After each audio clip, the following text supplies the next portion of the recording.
जैसा हमने देखा कि एड्रेनल कोर्टेक्स की तीन लेयर हैं, जिसमें ऊपरी भाग पतली है, मिडिल की लेयर है वो बाकी कंपैरिजन में थोड़ी सी मोटी है, कुछ उसमें भाग ज़्यादा है, और फिर थर्ड लेयर आती है जो काफ़ी अंदरूनी है। अब यहाँ पे फिर से देखिए एक बार समझने के लिए कि पहली लेयर जो दिखा रखी है यहाँ पे मिडिल कोर्टिकॉइड्स यानी कि 2 ADR, ये 2 ADR का पार्ट हो गया। फिर आया अंदर का पार्ट, ये थोड़ा सा मोटा है, ये है जोना फेसिकुलाटा, कोर्टिसोल यानी कि 6 ADR 8 ADR 10 ADR का पार्ट। फिर आया जोना रेटिकुलरिस, फिर अंदर मेडुला है, मेडुला को अक्साने के लिए फिर स्वेट दिया। अब यहाँ से आप समझो कि आपने समझ लिया कि क्यों 2 ADR दिया, क्यों 6 ADR दिया, क्यों 10 ADR दिया। क्योंकि वो लेयर्स हैं, जितना लेयर अंदर है उसको उकसाने के लिए उतना ज्यादा रबिंग की हमने। इसका आपको अगर आप पेन पॉइंट देखेंगे कि गुरुजी ने जैसे पेन पॉइंट दिखा बनाए हैं, पेन का जो आइसलेट्स ऑफ लैंगरहैंस है जो एंडोक्राइन पार्ट है, उसमें तीन तरह की सेल्स हैं। इसमें एक कॉमन सेंस गुरुजी का लगाया हुआ है कि पीटा सेल्स की मात्रा ज़्यादा है पेन में, तो 60% मात्रा है तो उसको स्टिमुलेशन ज़्यादा चाहिए। अल्फा सेल्स यानी कि आपका 4 पेन ग्लूकागोन, उसकी मात्रा थोड़ी सी कम है, उसको कम स्टिमुलेशन देंगे।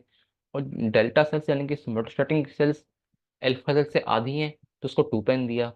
इसी अगर हम तथ्य को दिमाग में रखें, इसी तरह एड्रेनल कॉर्टेक्स की पहली लेयर जो है, पहली लेयर के गुरुजी ने 2 ADR का इस्तेमाल किया, जिससे एल्डोस्टेरोन रिलीज हुआ।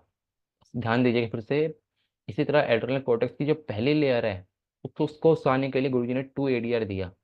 फिर जो सेकंड लेयर है, अब जो लेयर कोर्टिसोल रिलीज करती है वो मिडिल का है, उसका परसेंटेज भी ज़्यादा है। उसके लिए शायद गुरुजी ने इसलिए 6 ADR 8 ADR 10 ADR तक का यूज़ किया। लेकिन शायद एक तथ्य ये भी हो सकता है कि जितना ज़्यादा स्टिमुलेशन उतना ज़्यादा हार्मोन रिलीज। ये हम पढ़ेंगे अभी आगे कि क्यों मैं बोल रहा हूँ कि जितना ज़्यादा स्टिमुलेशन उतना ज़्यादा हार्मोन रिलीज होगा।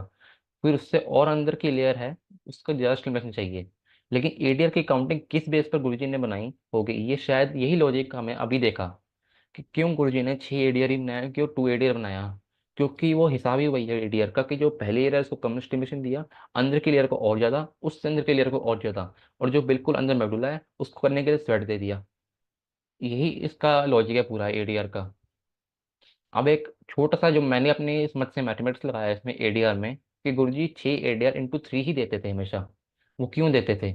हमारा जो एडीआर पॉइंट है वो 6 6 दिया, 6 दिया, 6 दिया, फिर आगे फिर 6 फिर 6 फिर 6, ऐसे 6 रबिंग की 6 लोकेशंस पर की।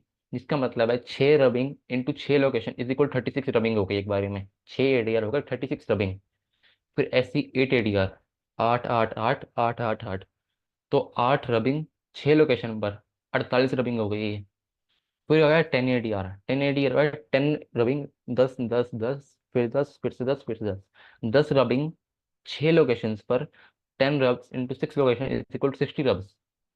तो इस हिसाब से अगर आप देखो तो 6 ADR × 3 का मतलब हुआ 36 जमा 36 जमा 36, माने एक एक मिनट के गैप पर। तो वही 108 रबिंग हो गई।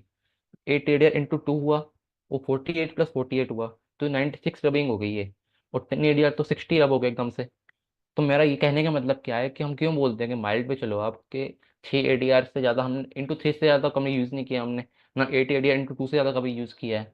तो कहने का मतलब यही है मेरा कि अगर आप इनकी कंपैरिजन करो कि क्यों गुरुजी ने कहा कि 6 ADR × 3 से ज़्यादा नहीं देना, 8 ADR × 2 से ज़्यादा नहीं देना, और 10 ADR तो हम ज़्यादा एक बार दिए जाते हैं आजकल। तो इसका लॉजिक मेरे हिसाब से तो ये निकला है कि इसका लॉजिक यही हो सकता है कि इसमें रबिंग का हिसाब है, कि जितना रबिंग करते हैं उतना स्टिमुलेशन होता है, उतना हार्मोन निकलता है, और जितनी हम उसकी पोटेंसी बढ़ाते जाएंगे उतना ज़्यादा हार्मोन रिलीज होगा।